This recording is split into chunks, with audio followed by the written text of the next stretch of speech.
as saying if you want to, but I think they blew it. I mean, they were investigating him for quite a while. I wouldn't distribute that as animal feed. That's what I understand.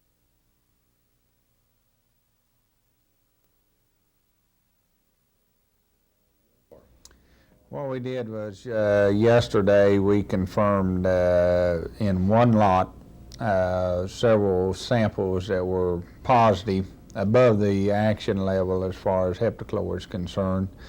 We issued a stop sale order on that particular lot.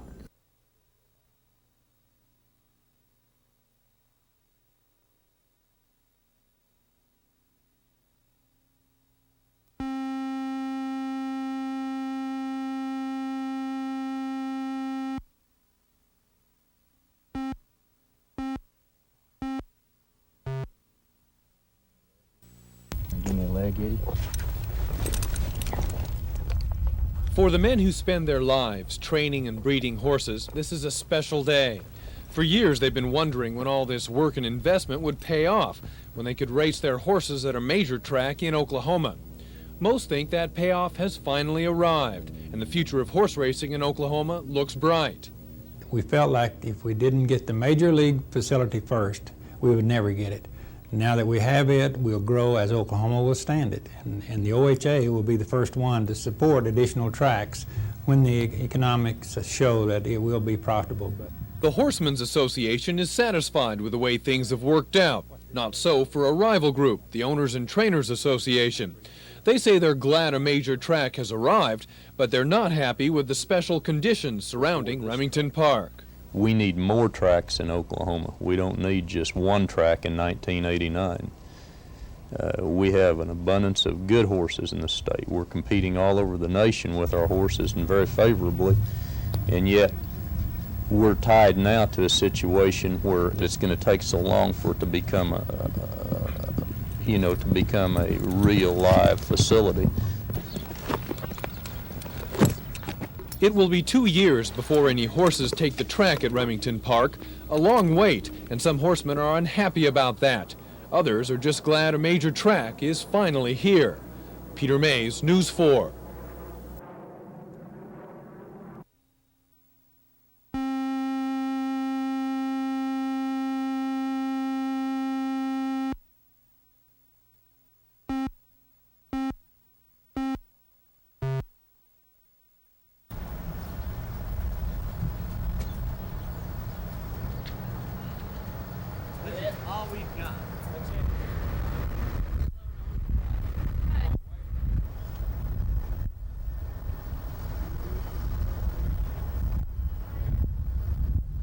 We are looking at it as a beating death at this time. We have no suspects.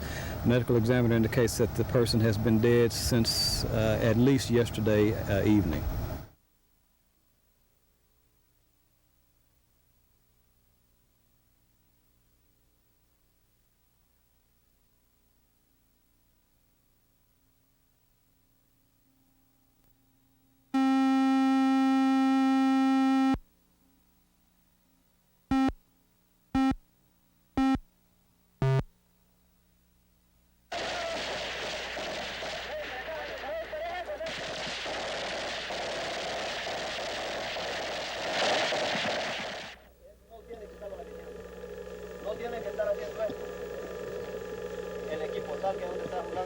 The Soviets and Sandinistas must not be permitted to crush freedom in Central America and threaten our own security on our own doorstep.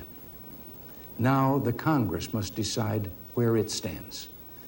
Mrs. Luce ended by saying, "Only this is certain, through all time to come,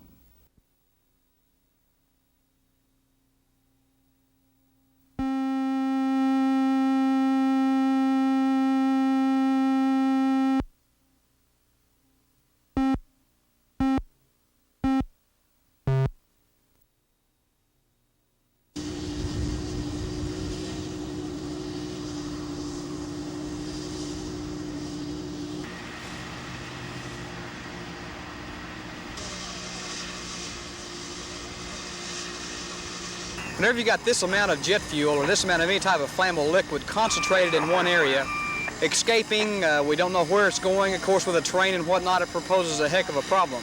We're fortunate that we're in Oklahoma City, but we're right across the street from Tinker Air Force Base. And again, they responded quickly and supplied all of the physical needs that were appropriate to take care of the situation.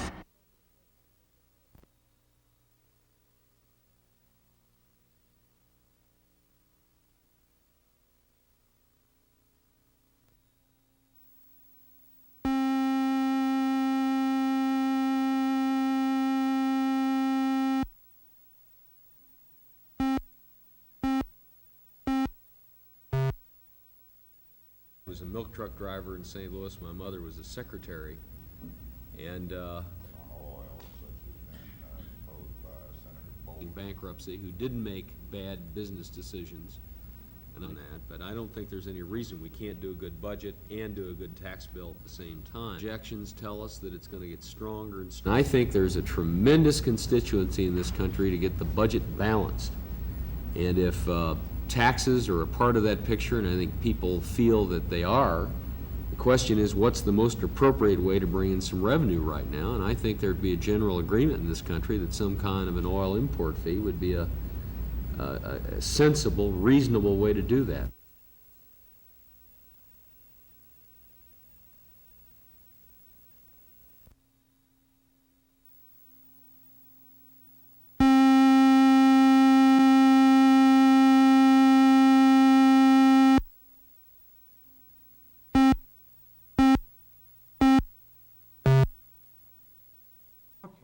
It's always been what I call a father and son deal. A chief deputy always took over for the court clerk. Well, I broke that. We're doing some now, but not as much as I want to do. Talking $14 or $15 million for the next 10 years.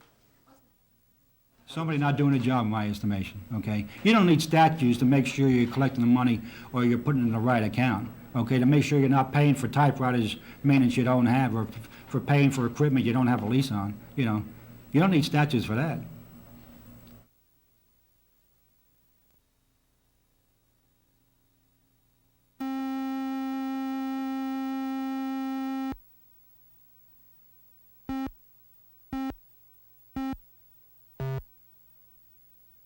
On the blank to make the word fish. Okay?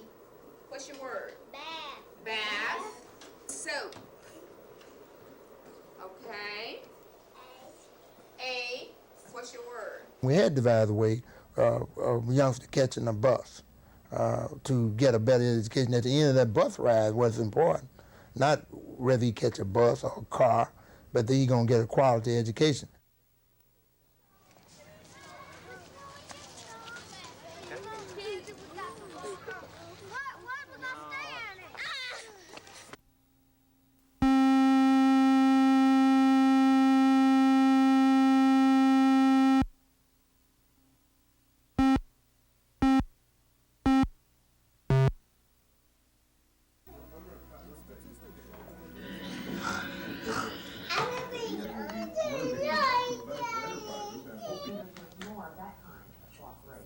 State Fair 3.5 years ago, and we'll have more on the money.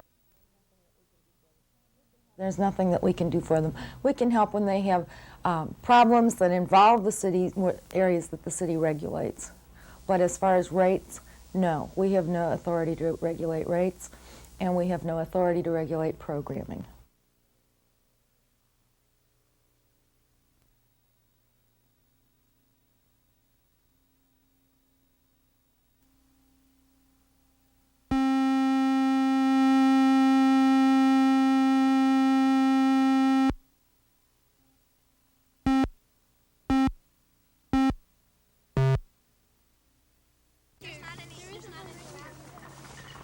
Down on your hands and knees, see if you can see it.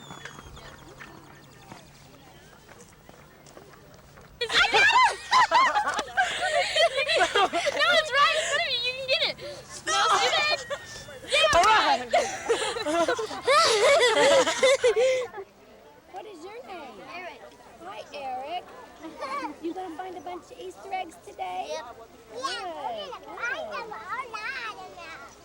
Oh, yay. I'm her boyfriend and Nika. I'm her boyfriend. They're not.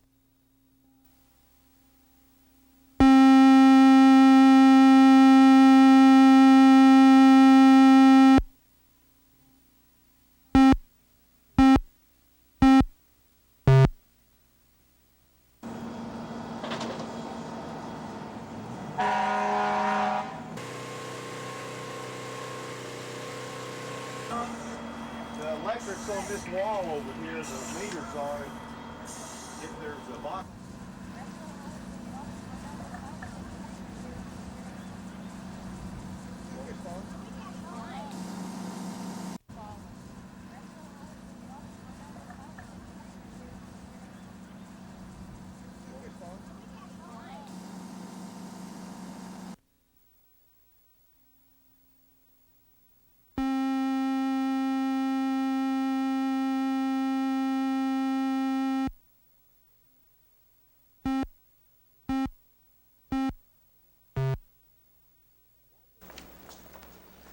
Roger Dale Stafford may not be so jovial when he walks into an Oklahoma County courtroom next week.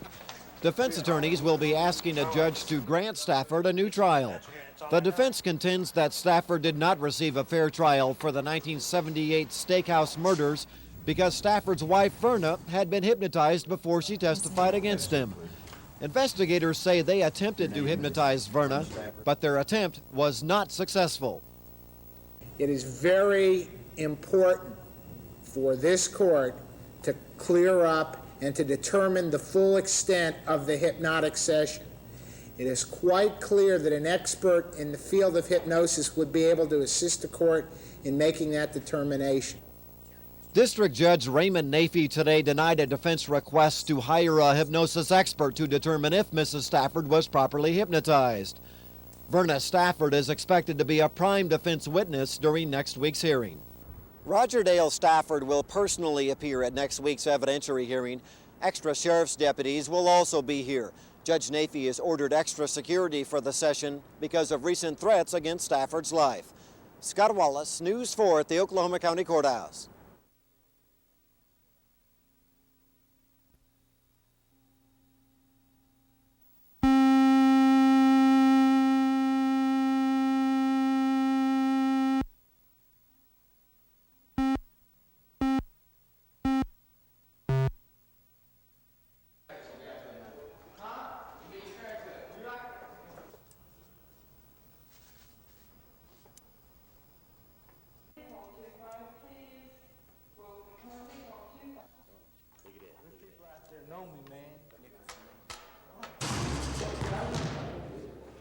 A lot of these kids just feel like they need some support.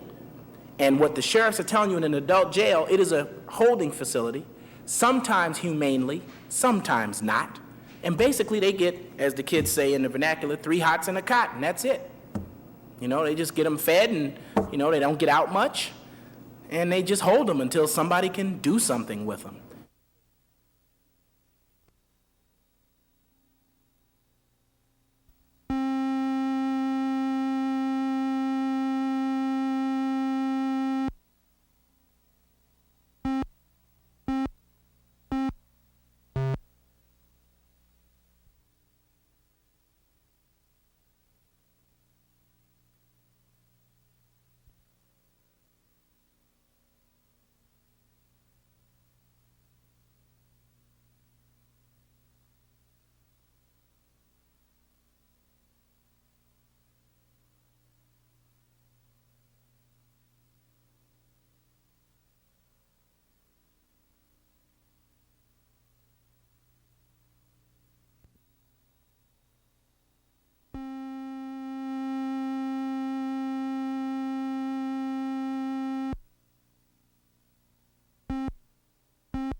If you're ready to get out and have a great time this weekend, you're in luck because there's a variety of entertainment events to choose from.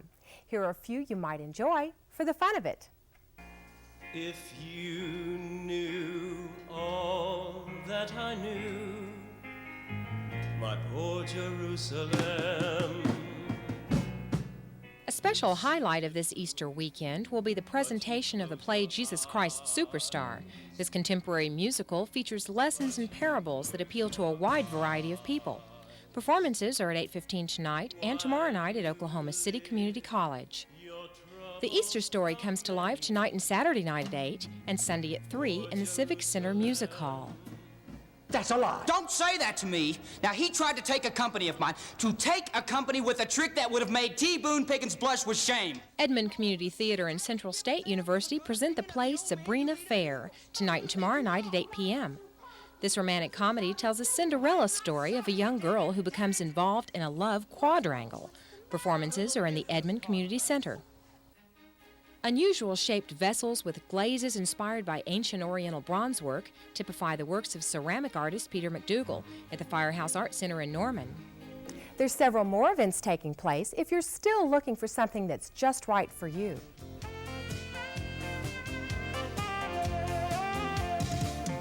Driving home on a Saturday night. Downtown Oklahoma City will come alive when the Oklahoma Variety Show premieres April 5th at Stage Center.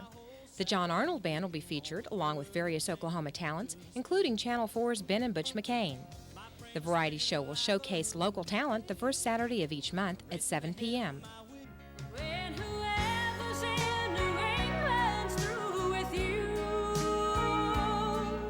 And Oklahoma's own Reba McIntyre returns to perform in her home state, April 11th in Lloyd Noble Center.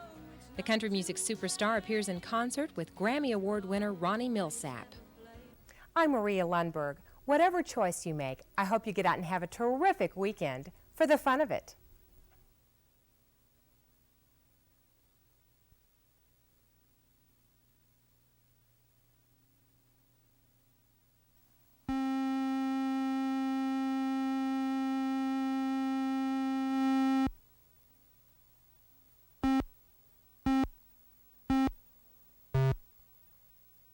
States that surround us. So we're very excited, and you had laws come into existence. You can say, where in the hell did all them Indians come from? The state has a miserable track record when you deal with taxpayers overall. You as a taxpayer, the man behind the camera, myself, we hate to pay taxes. And that's the only way these things could sustain themselves, because the money that was derived from these lodges went back to one kitty and was dispersed over all lodges and parks. And so therefore the ones that lost became gainers, and the ones that were gainers became losers.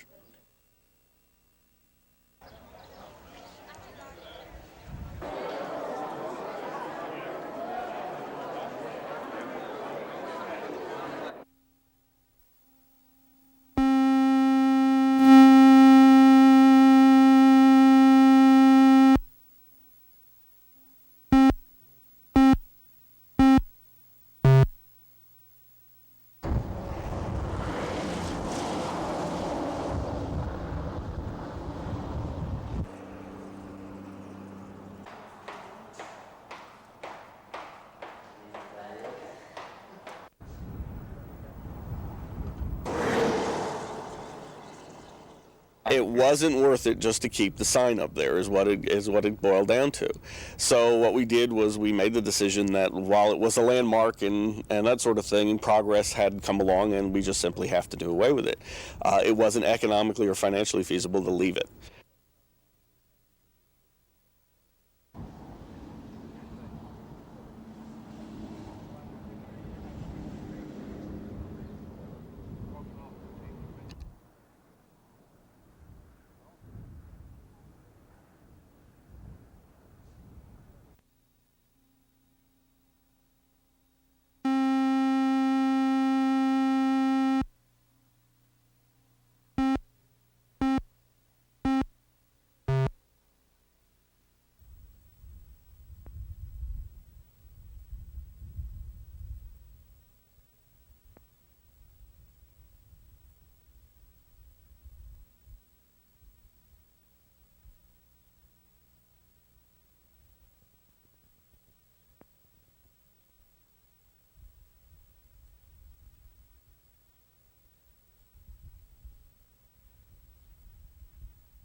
I simply think that there's not any question about it that the dollars are going to be further reduced and that we will have a much further budget reduction to make. If we started a budget rewriting based on today's oil prices, which are still going down, it really could have the effect of simply putting us into a panic push for a tax increase that might well not be justified in the long-term look at what's happening to the economy.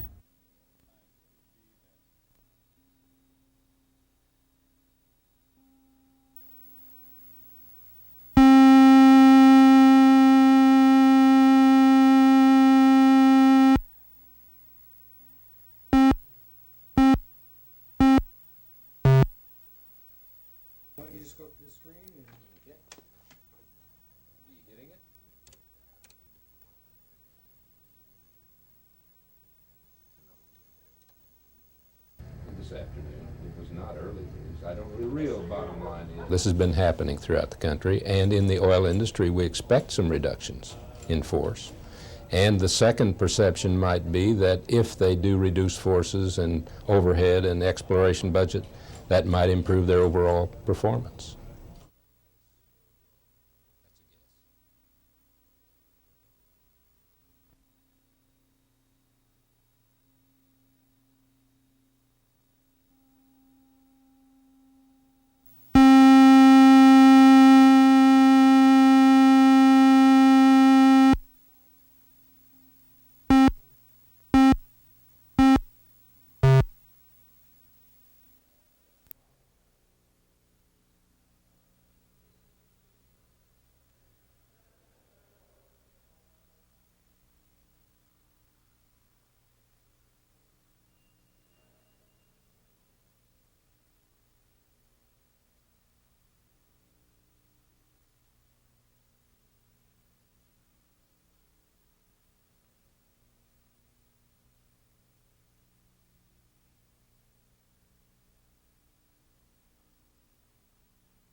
Bill Seidman received a surprisingly warm welcome from the Oklahoma bankers.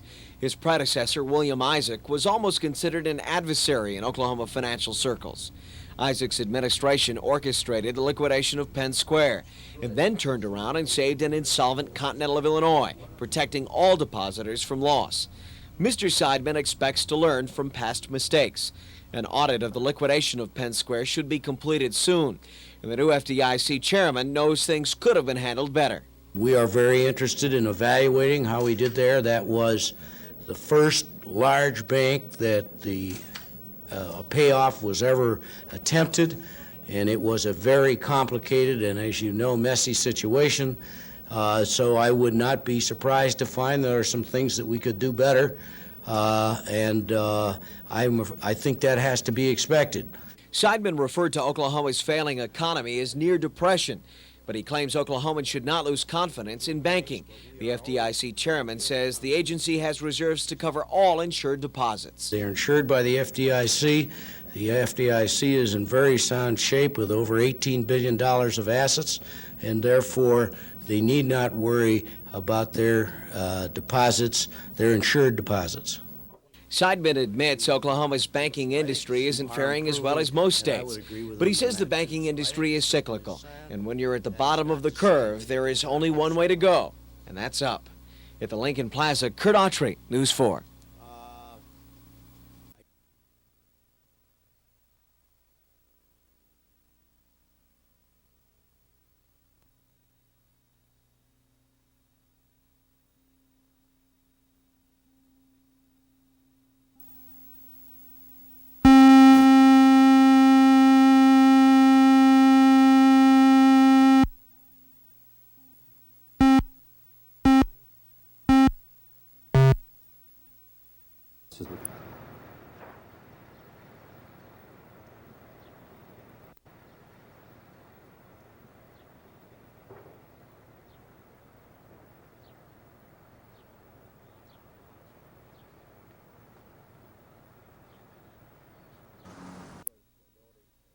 Here was a facility that was scheduled to be closed down.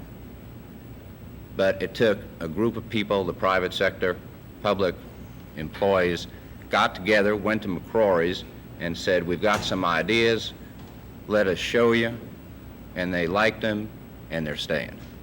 That's the bottom dollar. We got together, and we kept jobs in Oklahoma.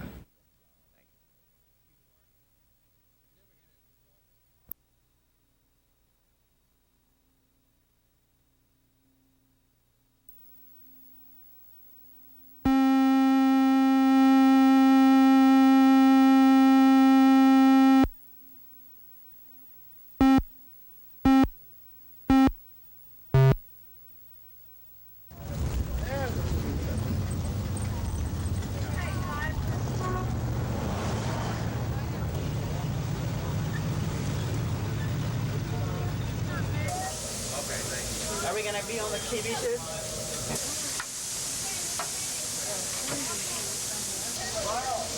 We got 3 different people involved.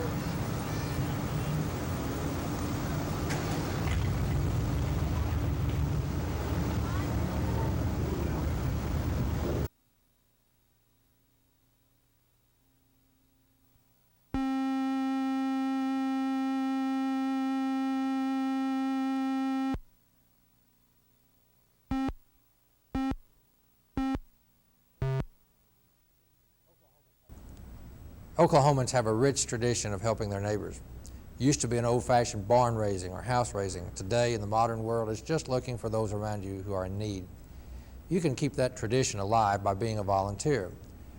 The Volunteer Connection is a tremendous program of many organizations that are sponsoring people to be participants in volunteer programs.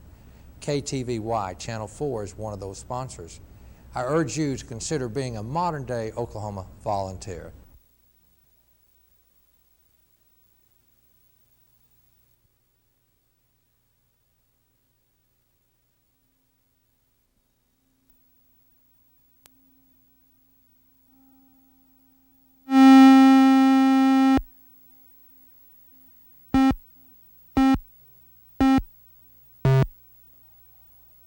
Solidarity forever! Solidarity forever! The pickets came early and stayed late. Dozens of students and teachers angrily objected to administrative proposals to eliminate their jobs and to shut down their schools.